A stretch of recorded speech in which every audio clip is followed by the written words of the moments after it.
Okay, so okay. Yeah. Okay, so yesterday we discussed our first years in marriage, our challenges, and what we learned from that experience. Today, the question is, did dating prepare us for marriage, or in general, does dating prepare you for marriage?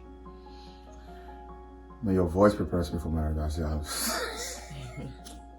because dating prepare you for marriage. I'm like, oh my God, that's how I got into marriage in the first place. Okay, so the answer, short and concise, succinctly, it doesn't prepare you for marriage as people acclaim it to be.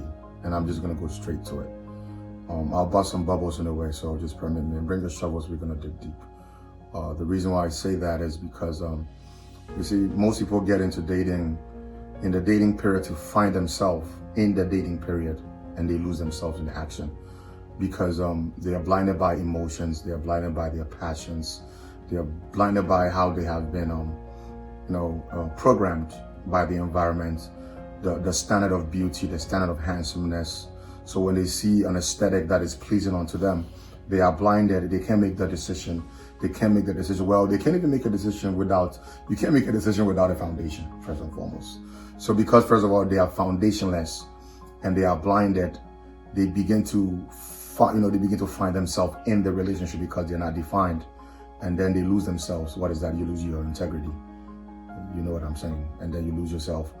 That's why after every relationship, if it doesn't go as planned and you lose your integrity when we have a sexual conquest, you feel like a piece of you is taken away, like you have been used or rejected, because it's more to sex than just skin to skin. And the Word of God tells you in 1 Corinthians 6:18. In the Message version, go deeper on that. Just read it, Message version, and it's going to tell you deep things there. But the dating does not really prepare you. I'll give you a very keen example. So you're going to date a guy, and you begin to see something that to you is a red flag. You're not even able to speak about it because you are blinded even by the decisions you're making, so much that you're more connected to the butterflies, the effect, the Cinderella effect, the finding yourself through that guy, that what you see cannot even be discussed because you hope, and I know you probably had that with me too. Yo, it's and then the deception also, like I was saying earlier, is even though you see flaws and then you begin to have challenges even during a dating stage, you hope that when the marriage comes, the person will change, or if you guys get married, it will change. So you kind of tolerate the person's stupidity. So hold on, please. No, you have said something deep. It's very, very deep. So what you're saying is there is a presentation of empirical evidence that you can't tolerate. But you also choose a path that you think you can endure that tolerance. So two deceptions are happening. You see information, but your feelings take over, so you don't make a decision. And then you decide you can tolerate, yet you don't have the endurance. And so this causes women to force the guy to marry them. There you go. Desperation sets in. Which is not how marriage should happen. No, it shouldn't. So in other words, the depth of this is, there is knowledge and there is feelings. See, with knowledge, you can receive feelings, but with feelings, you don't have knowledge. I'll break that down. If I ask you to do 10 times 5, guys, it's not 500. It's not 500, it's 50. Okay, I'm joking. It's 50. I know how to do multiplication, so the 50 is the knowledge. Now, when I do the 10 times 5, I can feel good about myself after the knowledge. But can I say 10 times 5, I feel is 500. No matter how much I feel something is, does not change the actuality of it. With the knowledge, I can feel after. That's why we call something, feel after. And as we go deeper, we're gonna learn about how to feel after each other in a marriage. And this is something completely different. But that's the feel after. Knowledge supersedes the feeling. Cheap emotions move you away from decision making, especially in your impasses where you have to make a direction in your critical moments. Okay, Now, let's talk about the dating a little bit. Because you have not found yourself, you lose yourself. If you do not know who you are as a woman, chances are you are going to be used and you are going to be rejected along the way. The one thing you should know before you should even endeavor in dating is, have you spent time to understand what the embodiment of love is as a woman or as a man? Who are you? What are your uniqueness? Brand yourself with your uniqueness, because it is what you present to the table that brings out the treasure in you. It is not what you come to take from the table. That one, you're a thief. Most relationships, they steal from each other. Even love is purported in that understanding. But that's not today. We're not going to speak about what is love. When you understand a woman, and permit me to go this route, it's a little bit deeper, but permit me. What does it take the Son of Man to call the woman the church, the bride? Why? Why is it that he will go through the depth of length to bleed out his life, which is blood, for the sake of the continuity, for the sake of the sustainability of the bride? Why? There is a pricelessness with the bride, and we are all the bride. Yes, I get it. There's a pricelessness of a woman that she needs to know, because if she doesn't know her worth and she meets a guy, because of the education of the environment, again, emotions, we'll talk about managing emotions another day, right? Because of the emotions, you are blinded. But the knowledge, knowledge to know, the ginosko, the knowledge that you know. If you have gotten the ginosko, G-E-N-O, school, I'll put it in as well. The to know identifies you, refines you. It gives you a definition. What it takes for the bride to be saved. What it takes for the pricelessness of the bride. What is it about me as a woman? What makes me a woman? What is my genetic makeup? What is me, and why is it that I'm worth saving? See, now that right there, it gives you this disposition where you begin to see all the opportunities of love to come to you, because you begin to see it from the end of how things have been made. Truth, Christ. What do you see? The woman is worth it. She's the treasure. Looking at the clay, the body, it's not enough. It is the treasure that is within her that is what we are after. Why he will put himself through the channels of exposing that treasure is because he understands that it is his blood that activates that treasure. That means a woman begins to see worth in the eyes of pricelessness. That it is what a man presents, sacrifice, that activates the treasure in her. So you see, she is preserved. Why? You become immediately preserved. So now come back and chance it into what is dating. Society says at a certain age in your life, if you're not dating, you're a loser. Because you're about to go to high school or you're going to college, you're not dating. It means you're not progressing. But you see, it is it's a facade. It's not true. Because the one who's not dating is actually more in that self-actualization stage. They are looking into finding themselves alone with God. That's how you find yourself in the wilderness. You cannot find yourself in the midst of your friends. Your friends are, well, I don't know if you're going to go by friends, but you can't find yourself where you're not defined. But then it looks as if the one who's dating is the one that is progressing. No, the one dating, she's the one that is in a perpetual cycle of wasting time. Because what happens is, you know how you dated a guy or you dated a girl, and then you guys moved it together and blah, blah, blah, blah, blah. Long story short, you're not doing it no more.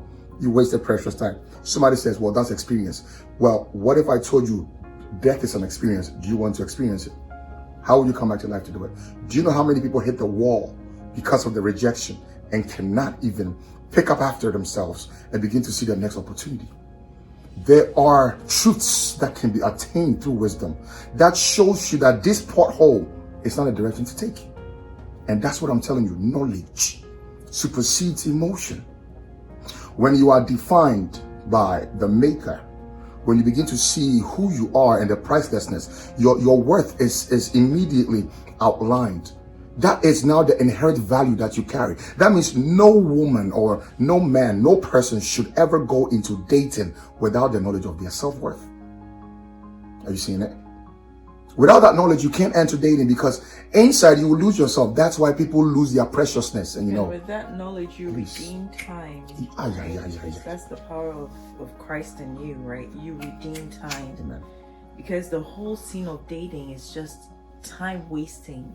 You're having a good time. It's just two confused people who don't really know what to do, who don't know how to decide. And as you were speaking, you end up, even if you get married, and then you go through one person after the other, you enter that marriage with fragments of the past relationship, and it robs you of really experiencing the joy that is in this true marriage. Intimacy. You know, it robs you of it. There's so much deception, and it has robbed us of so much, but thank God for redemption. Yeah, redemption. Yeah. Now, to piggyback off what you just said right now about the fragments of the past, actually it comes to a place where we settle because of the rejection that keeps occurring. We begin, because if you don't know who you are, you don't know where it is that you want to head. So you take anything that comes your way as a sign of purpose. We don't date out of purpose. We don't date because it feels good to have a good time. Your time, if you begin to look at time as such an essentiality of life, if you begin to look at time, when Elon Musk and these men who are doing these amazing things in life begin to look at, like, I wish I had more time in a day. When you begin to see the potency of time, you begin to understand that when you say I'm having a good time, we are talking, yes, we're having sex. We are exclusive. And what else we are? You guys, we're just chilling. We just chill, Netflix and chill. And then group dating, orgies. And when you think of a good time, what you don't know is you've not actually realized your essentiality of purpose. That's why a good time means something to you. But we're not here to have a good time. We are here to complete a purpose.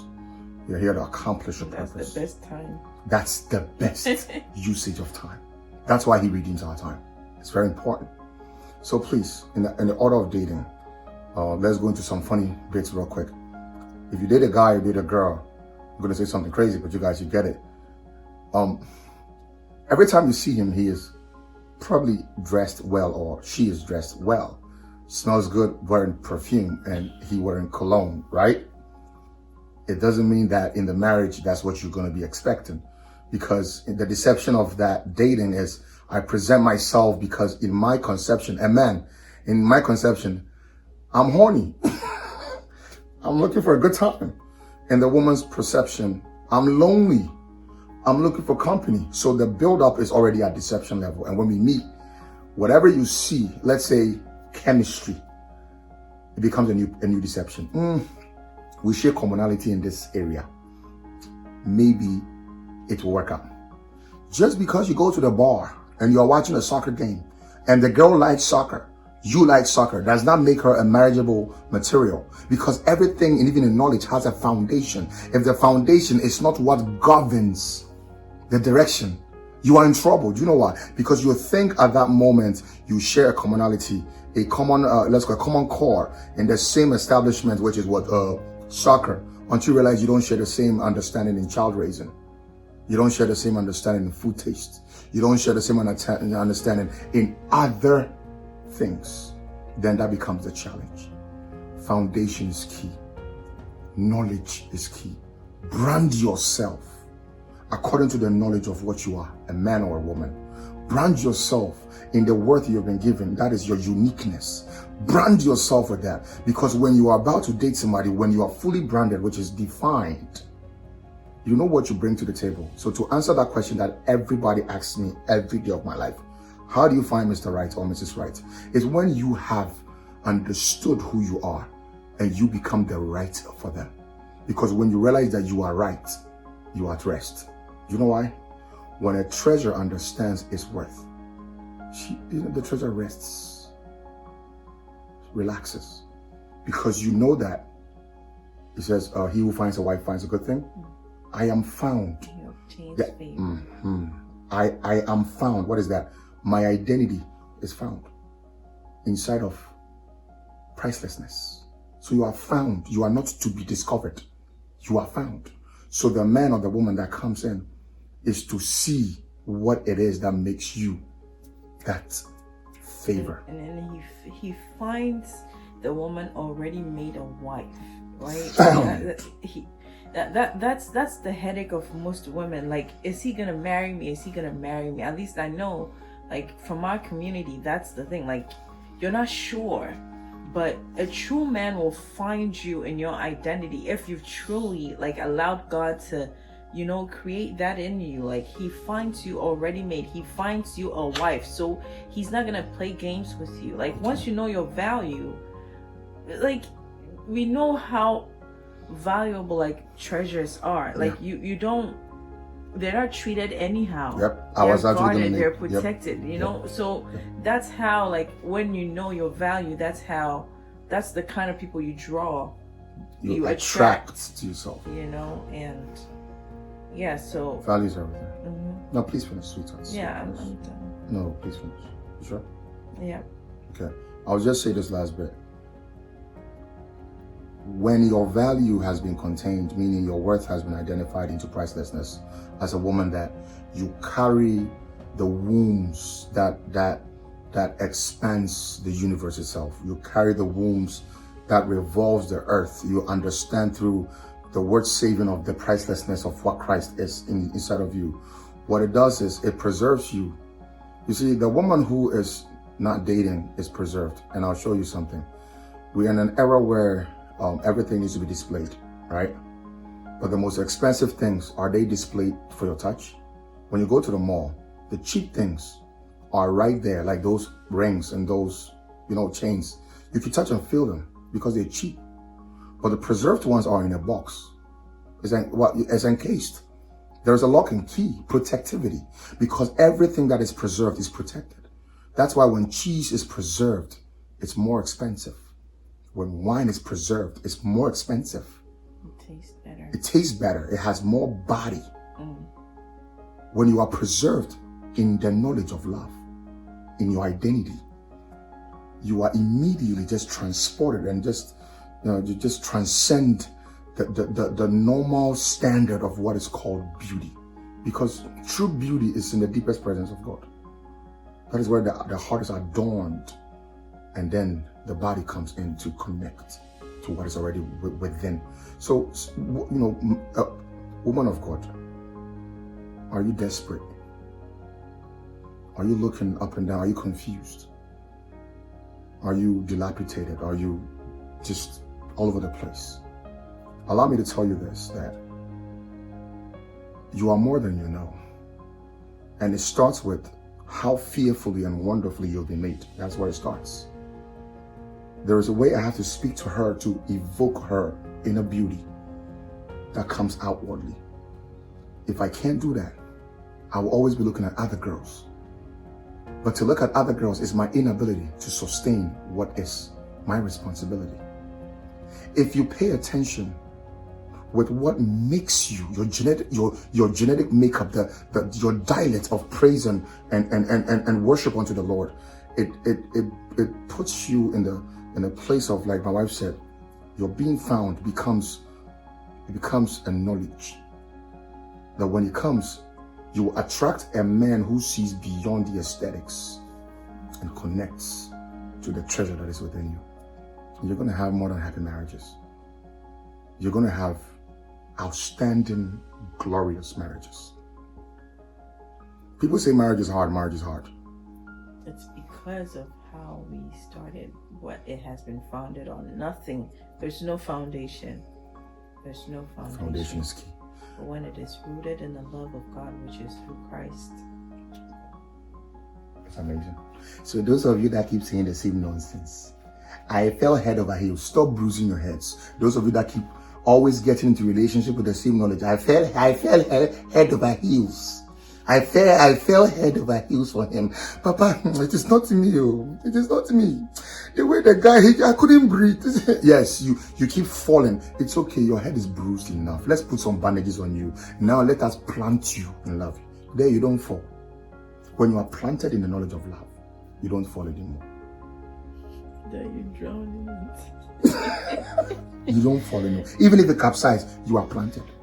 And that place is where your heart is already shattered by the Father from the conditions of the wisdoms of the world, and it's rearranged back into the originality, because you are fearfully made. The word fearfully made, if you go into the Greek, and I don't want to take you guys into place, but we'll be going to these things soon. The fearfully made, it means you are awesomely. The word awesome, I know, like how the food was awesome. Awe, reverence. Like a woman is made to be revered. When Adam saw Eve, see, Adam never saw Eve. Adam never saw a woman, but when he saw Eve, he began to speak words he didn't even know existed within him. Why? Because she came. Not today. But you are beginning to see it. You are to be. There is an awe presence with you. There's a wonder about you, the woman. Just look at you. You have monthly cycles. You have that cycles. You do this. Do you know? Without you, not today. Today is just about dating. We'll take it bit by bit. So on that note, I think dating prepared us for marriage. Dating prepared for marriage. No. It gave us a false facade, a false expectation. What prepared us for marriage? The grace of God, like I said yesterday, because he reveals what love is, True by love. grace, right? He reveals what love is. And so when you have that knowledge of love, knowing that you have been made one with love, then out of that overflow, you're able to give to your spouse how you're supposed to give, or minister to them the love that he has given you. Amen. You minister to them. We will be going on to all these. We'll be doing things like pet peeves in a relationship. We're doing things about or scenarios in a relationship, and I'll be taking live questions from you guys. We'll be doing live shows. We'll be doing so much, but just get ready. Just do me a favor and bring your shovels, because it's gonna get deep. We're gonna dig deep. Amen. Who are we? We are the OPMs. And we love you. Everything that has been said here today is in love. Amen. In love. And like we said yesterday, we are here to share our journey with you guys, because we know that you guys will be blessed by it. It's the love like you have never heard before. Maybe tomorrow we talk about what is love. Experienced. Yep. Maybe we talk about what is love. Yep. Guys, what about this? In the comment section, tell me what topic you want me to talk about. What you want her to talk about. Because when you tell her, well, she makes me, because she's my neck. It's like we always do the men at the head, but the neck makes us turn. So tell her. Yep. Tell her what topics you want, and we'll take it from there. Honey? Yep. Kiss, blow them a kiss. Kiss. All right. We out. Yours, how many? Much love. So say I